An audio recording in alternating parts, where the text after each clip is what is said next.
And before I lose this thought, Sure. can we hit pause on this? There's two fundamental things that I wanted to add as a pitch for your Dear Twitter thing, but we just didn't know each other at the time. Okay. But we could talk about this later. Yeah. I can do Punch Up for free. It's just, It's perfect. It's perfect. Well, there's actually two things that I actually think are a big part of the problem and something it's worth considering. I think the quote tweet function fundamentally incentivizes bad faith actors and bad behavior. And because the quote tweet function socializes shit posting. So you have a video and you're like strongly disagree.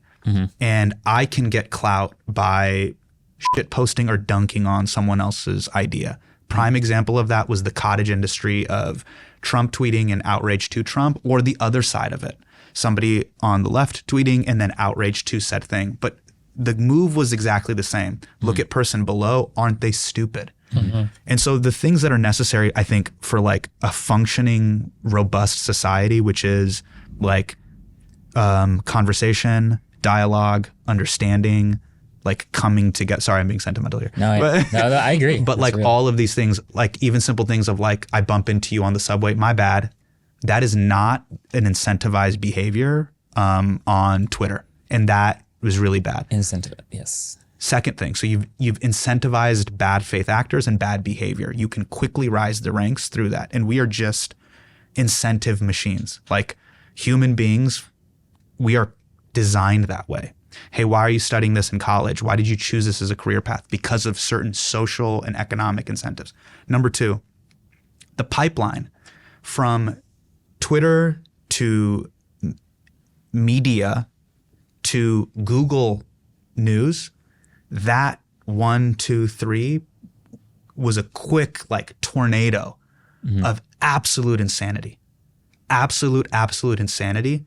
And the fact that blue check journalist Twitter, like I call it journo Twitter, from tech Twitter to New York Times Twitter to it all exists on Twitter, can make something that is of small size and of minimal scale the biggest story in the world and can tear apart the fundamental fabric of society. And we've seen that manifest itself from,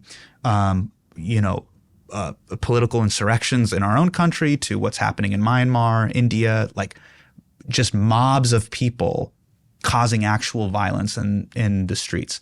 That to me is like, oh, this did not exist in 1999.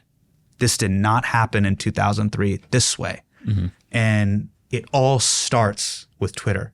PV was going to write a whole Patriot Act episode on this, like just like Me Too camera being like, here's the breakdown of like how it has fundamentally affected society in a profoundly negative way.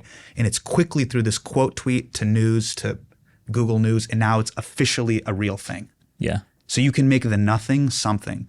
God help us all. I mean, that is like the devil in as a thing.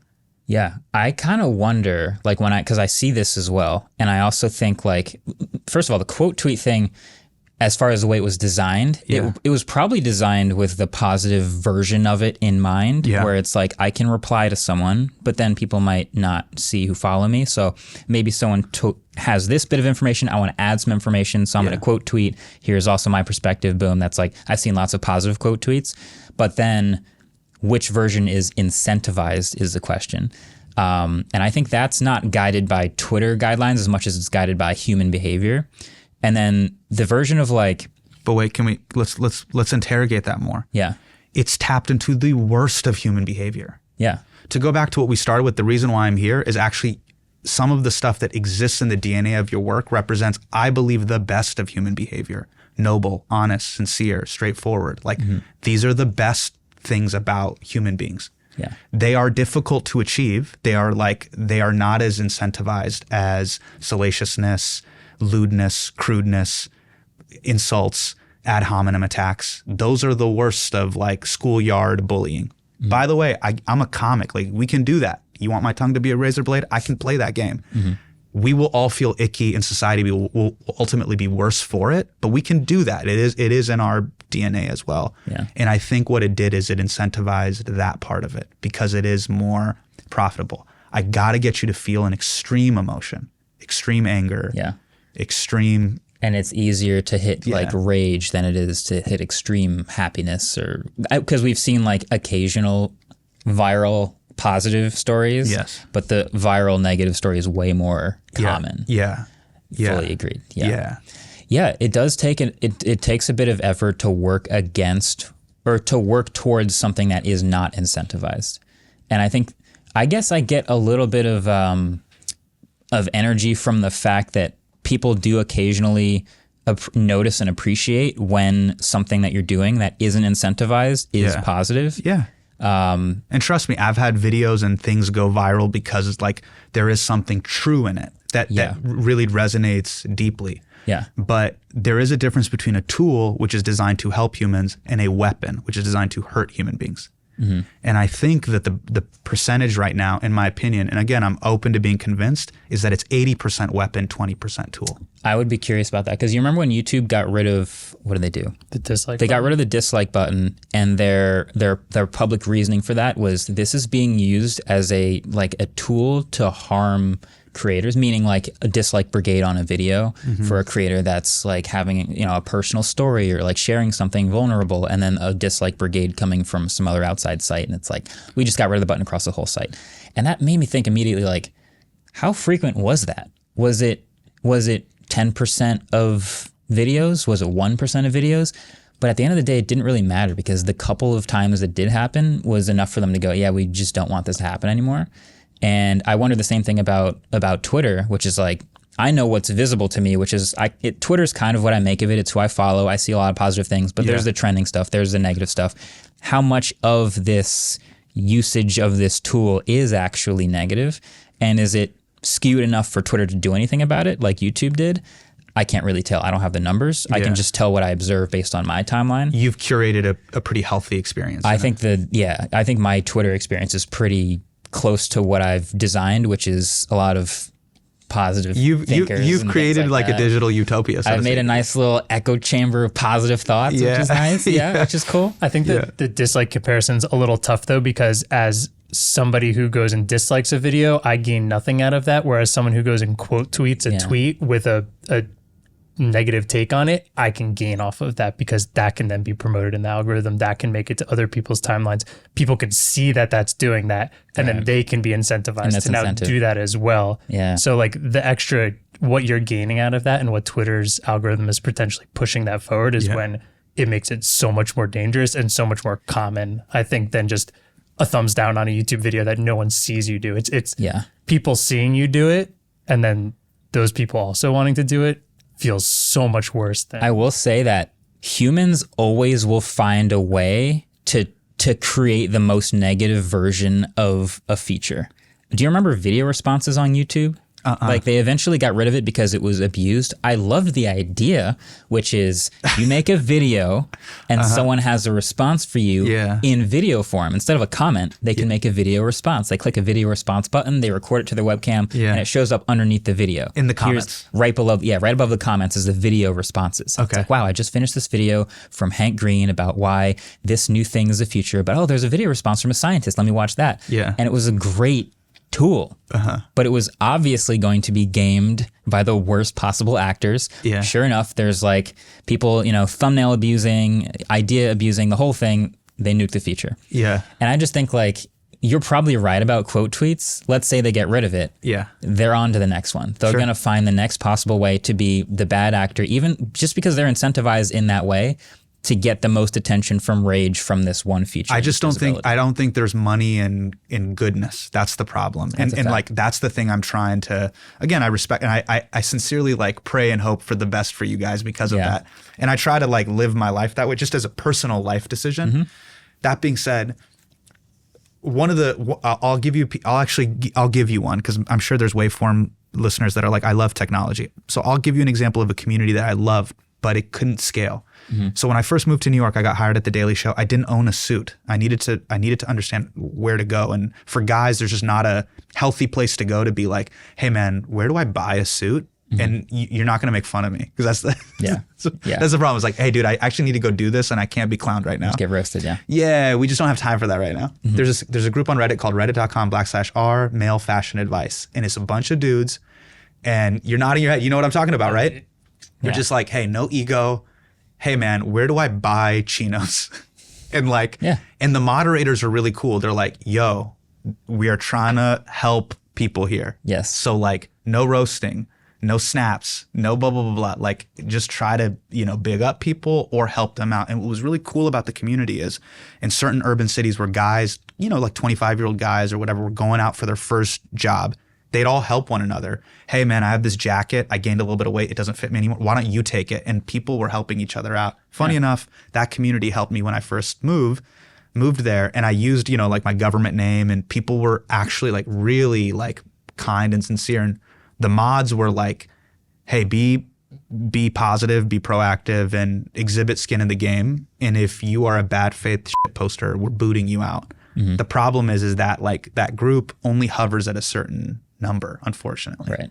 And it doesn't scale or bring more people in because there's no car crash to watch. Right. There is no like Andrew Tate fight where people are kickboxing and, like spitting on each other and calling each other names or whatever. There is no spectacle, unfortunately. Do you think that's also partially because there's no one jostling to be the top dog when communities are smaller like that, and then therefore creates just a more intimate, because like I love Reddit.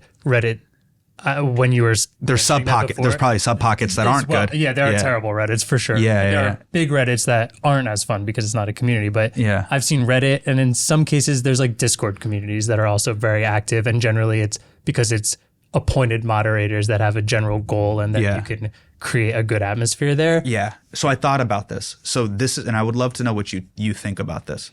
The problem with I would just say social media platforms or media platforms is they have removed skin in the game.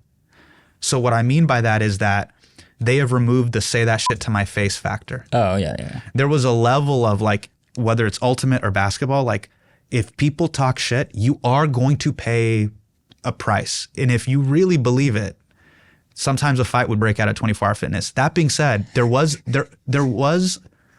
a great book called Anti-Fragile by Nassim Taleb, who's one of my favorite authors, but there is actually an honor in that, because there would be a scuffle and all parties involved at the 24 Hour Fitness would go, this is mutually assured destruction. We cannot just fist fight at 24 Hour Fitness. Mm-hmm.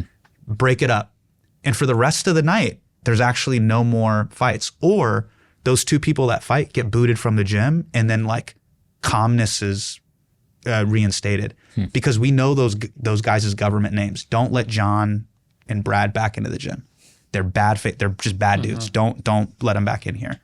But if Baldrape 79 and Afghan Killer 917, these guys at scale can then just create havoc. There is no skin in the game, and that there's part of me that's what I want to be. That was a pitch that I had potentially for Twitter. I need your government name. Because if you don't have anything to lose, you can just create havoc. I want your fucking LinkedIn profile here. So, hey, you want to cause havoc? You might lose your job at FedEx. Yeah. Like, I need to know it's for real. Because everything that I do, I'm 10 toes down on. If I'm a bad comic, I'm going to lose my living. My kids won't get braces. Like, I won't be able to provide for my mom and dad and all that stuff. So at least you can disagree with me, but you know that I'm being sincere and authentic. And Twitter doesn't have that. Yeah. Now, I will provide a caveat. I understand there are whistleblowers and there are people that live in autocratic regimes that need a safe way to express themselves. Mm-hmm. I think the platform should provide that anonymity, but I think there has to be some backdoor verification, like whistleblower or like, protected rights kind of program there for that. But the stuff I'm seeing on YouTube and Twitter, that's amateur hour. These are not like activists in Iran that are like trying to be protected and not be persecuted by the state. Yeah. These are people that are just trying to shit post your Hot Ones video. In the comment section. Yeah. You know what I mean? And I think that like nature in society and human beings living amongst each other, we are sitting on millions of years of just like data that has provided this like kind of beautiful system. Yeah. And the algorithm is trying to catch up to that, or it's like a couple engineers in, San Bruno that are trying to create that, Yeah, I also think about like how real is how real are the consequences of the anonymous chaos, like the anonymous fights. Like if you know, give the example of like two people come into a gym, they fight, they leave, they're real people. Two anonymous characters arrive in a comment section on Reddit, they fight, they leave. How damaging was that fight to the subreddit around them? Much less than the gym? No. This is the problem, is our fundamental reliance on technology means potentially, say 4 people on Twitter say Marquez Brownlee is a racist. I already have a filter for this. Hypothetically, right? Yeah. Then at NBC News uses those as primary source reports. Mm-hmm. This is the problem without like actual documents and evidence that is tied to, again, a government name. Mm-hmm. Trust me, I mean, this is like the Patriot Act. I'm all about, hey, whistleblowers, people that are trying to like, through evidence, you know, provide, you know, stuff to protect themselves. I totally get that, and I'm for that. Those people say that about Marquez. NBC News picks it up, and because Twitter is now an aggregator, it's through that same pipeline. 4 people, anonymous people, tweeted this about Marquez Brownlee. At NBC News decides to pick it up because of that. At CBS News picks up the reporting of NBC News. At Huffington Post picks it up. Then that's pipelined into Google News, which Google now, you know, they said the New York Times is all the news that's fit to print, or it's the paper of record. That gets the pass. Google News is the paper of record. That's your reality. Mm-hmm. And if I'm Marquez's mom and I'm just like, I type in Marquez Brownlee and I go, Marquez, I didn't know you were a racist. Like, I didn't know this about you. This is a surprise. Yeah. Do you see the level of chaos 4 people have caused? We have now careened into this fucking tornado of insanity that has not been corroborated in actual, like, capital T truth. That's my problem. That a small group of people can create absolute chaos, and it has just been amplified by technology. It's been worsened. Yeah. So I disagree with you. Those 2 people fist fighting, we can identify the problem. We all know who these people are. Right. We know their driver's license. We know like their name. We know that they're booted out of 24-hour fitness for life. We're never going to have to deal with them again. Mm-hmm. And it is not like it is not metastasized and just become a wildfire. Right. Yeah. That's interesting. I'll be honest, man. The people that like who have said mean things to me or like on the internet, I go, I'd rather have you just punch me in the face. Can you punch me in the face? Then actually, your name is attached to it. Yeah, because we're actually done with this. Yeah. It is not etched in amber of the internet. Yeah. Please, actually, you know, when they're just like words or violence, I actually prefer, please be violent. I actually want you to hurt me. For the record, don't come punch me in the face.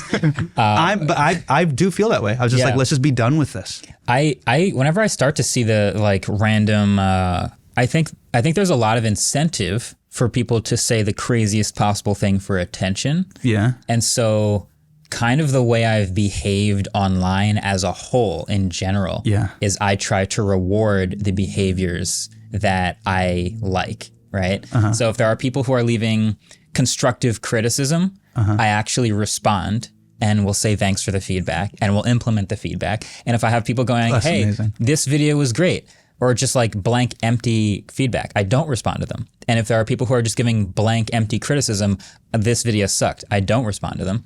And so I think people who are after attention over time start to notice what you're rewarding and will sort of bend to what you're incentivizing. And this is just me online. Yeah. So I noticed that when people try to get my attention, they will start with crazy, crass things. They'll start with what those 4 people said and tweet at me and try to get my attention that way. Yeah. And I just ignore it completely.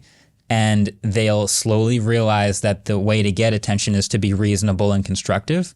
And then they'll actually be rewarded in that way.